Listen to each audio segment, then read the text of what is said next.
आज वो 4.9 लाख से बढ़ करके टोटल वक्फ प्रॉपर्टी बन गया है 8.72 लाख हमारा देश में वक्फ प्रॉपर्टी बन गया है। और आप कल्पना कीजिए 8.72 लाख प्रॉपर्टी वक्फ का है, उसको अगर हम सही तरीके से मैनेजमेंट करता तो हमारा मुसलमानों का ही नहीं है देश का तकदीर बदल जाएगा। इतना प्रॉपर्टी हमारे पास, अब समझिए चीज को। सर मैंने अभी कई राज्यों का दौरा किया, अध्यक्ष महोदय, मैंने कई राज्यों का दौरा किया। मैं एक एग्जांपल आपको जरूर देना चाहूँगा।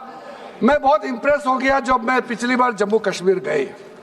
जम्मू कश्मीर में हमारा नई वहाँ वक्फ बोर्ड का चेयरपर्सन बनी और मैंने पूछा कि आप जब वक्फ बोर्ड का चेयरमैन बनी तो उसमें क्या हालत थी और आज क्या हालत है। उन्होंने बोला कि सर जब उन्होंने पदभार संभाली तो उसमें कोई इनकम का, कोई व्यवस्था का, रिकॉर्ड का ठीक ठाक कुछ भी नहीं था। और उन्होंने आने के बाद 40 करोड़ रेवेन्यू इनकम उन्होंने जनरेट करना शुरू किया, मुझे बताया। और उसके वजह से वह काफ़ी अच्छा काम कर रहा है। मैं हजरत बल श्राइन भी गए और वहाँ भी मरम्मत चल रहे हैं। इतना पुराना श्राइन है, दुनिया के लोग आते हैं, बहुत खूबसूरत से उसका सारा आसपास का ब्यूटिफिकेशन का काम भी चल रहा है।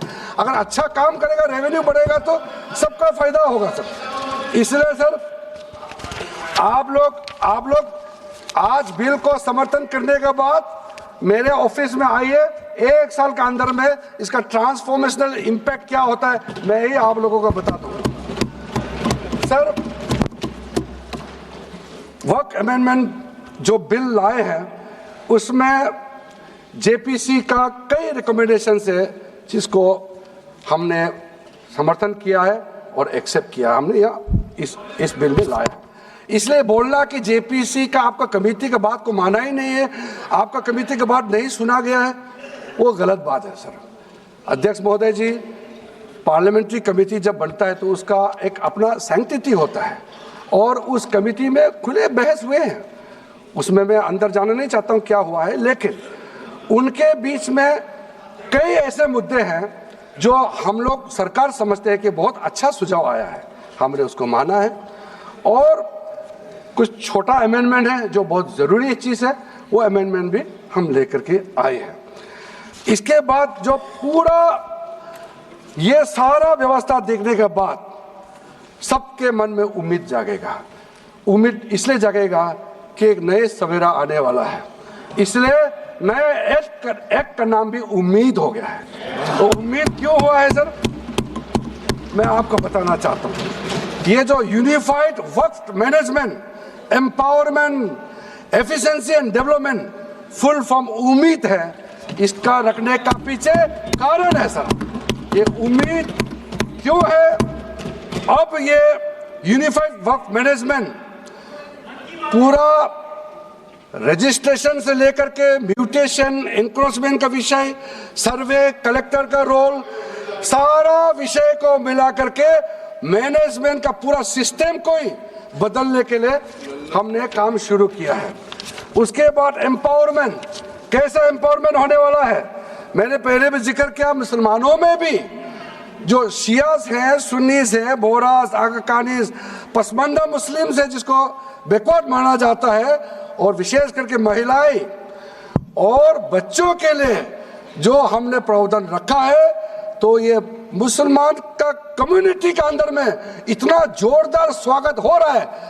अध्यक्ष महोदय, यहाँ में कुछ मेंबर विरोध जरूर कर रहे हैं, लेकिन मैं कुछ मेंबर को मेरे घर में मैं न्योता देना चाहता हूँ, और जो मुस्लिम डेलीगेशन मेरे घर में आ रहे हैं, स्वागत कर रहे हैं इस बिल को, उसका भी नज़ारा आप लोग देख लीजिए, आपका सोच बदल जाएगा। आपको नहीं मालूम मुसलमानों में कितना भयंकर समर्थन कर रहा है इस बिल को लेकर के, आप लोग को मालूम ही नहीं है।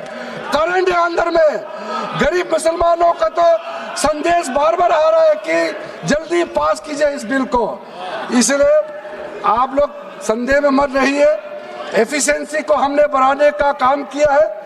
टेक्नोलॉजी का उपयोग करते हुए सेंट्रलाइज्ड डेटाबेस होगा, डिजिटल पोर्टल होगा। कोई छुप के अंधेरे रातों में वर्क क्रिएट नहीं कर सकता है।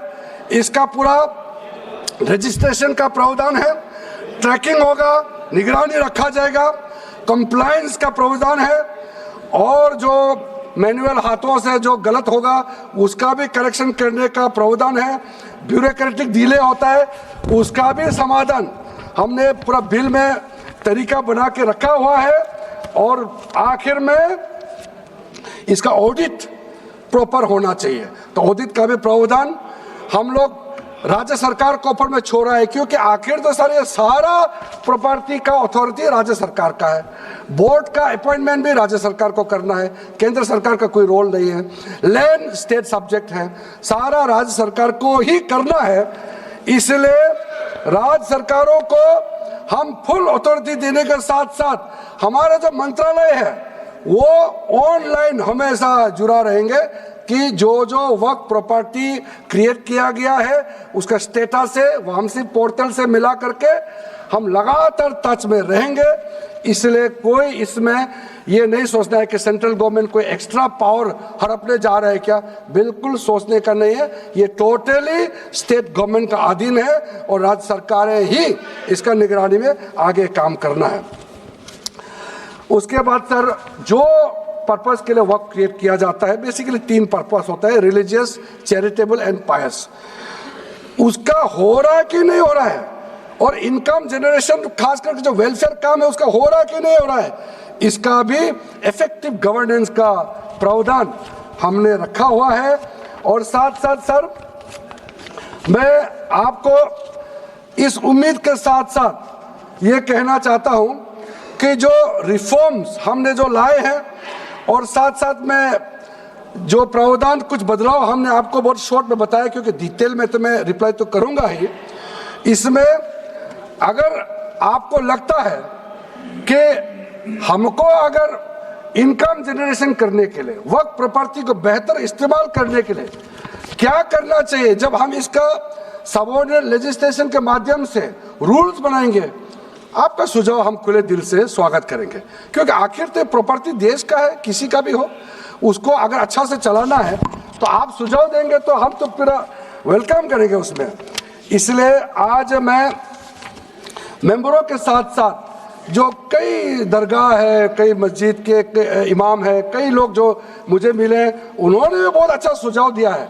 उसको डिटेल में मैं यहाँ कहना नहीं चाहता हूँ, लेकिन हम रिकॉर्ड में रखा है। कई अच्छे अच्छे सुझाव हमारे पास आए हैं, वो भी हमने नोट करके रखा है। एक इम्पोर्टेंट पॉइंट को मैं अब आपके सामने भी रखना चाहता हूँ। ये जो हमने एक डेफिनेशन में जो बदलाव लाया है, इस डेफिनेशन में बदलाव का सबसे बड़ा मतलब ये है कि मुसलमानों में भी जो वक्फ के अंदर में अपना प्रॉपर्टी, वक्फ प्रॉपर्टी इस वक्फ बोर्ड के प्रावधान से गवर्न करना चाहते हैं, मोस्ट वेलकम है। अगर वो ट्रस्ट के माध्यम से अपना प्रॉपर्टी का अलग तरीके से वक्फ करना, वो चलाना चाहता है, मैनेज करना चाहता है, उसके लिए भी छूट दिया गया है। तो इसमें जो आप लोग बार बार कहते हैं कि वक्फ बोर्ड में गैर मुसलमान कैसे आ रहा है, इसका मैं छोटा सा एग्जांपल देना चाहता हूँ। अभी हम लोग किसी धर्म, किसी जाति का हिसाब से तो हम एमपी नहीं बने हैं, हम तो ऐसे सिटीजन होकर के एमपी बने हैं। तो अगर मेरा कॉन्स्टिट्यूंसी वाला हमको कहेंगे कि किरण रिजिजू मेरा यहाँ नहीं आ सकता है, हमारा धर्म और तुम्हारा धर्म अलग है, तो कैसे होगा? मैं तो एज एमपी, मेरे पास अथॉरिटी है, मैं जा सकता हूँ। उसी प्रकार से आपका ट्रस्ट है, ट्रस्ट को चलाता है चैरिटी कमिश्नर। तो ट्रस्ट वाला कैसे कहेंगे कि चैरिटी कमिश्नर मेरा जात का ही होना चाहिए? चैरिटी कमिश्नर तो गवर्नेंस को संभालने के लिए है, चलाता तो ट्रस्ट है। उसी प्रकार से आप कैसे कह सकते हैं कि मेरा वक्फ प्रॉपर्टी को देखने के लिए वक्फ बोर्ड में गैर मुसलमान नहीं हो सकता है? आप कैसे कह सकते हैं? ये तर्क आप थोड़ा गहराई से सोचिए, क्योंकि ये बार बार कहा गया है, मैं नाम नहीं लूंगा, वो बाद में तो बोलेंगे हमारे कुछ लोग हैं कि मुस्लिम का अफेयर्स में नॉन मुस्लिम क्यों आ रहा है। अरे ये धार्मिक व्यवस्था से कोई लेना देना नहीं है, मैं बार बार कह रहा हूँ। इसलिए ये प्रॉपर्टी है, वक्फ प्रॉपर्टी है, आप लोग इसको समझिएगा।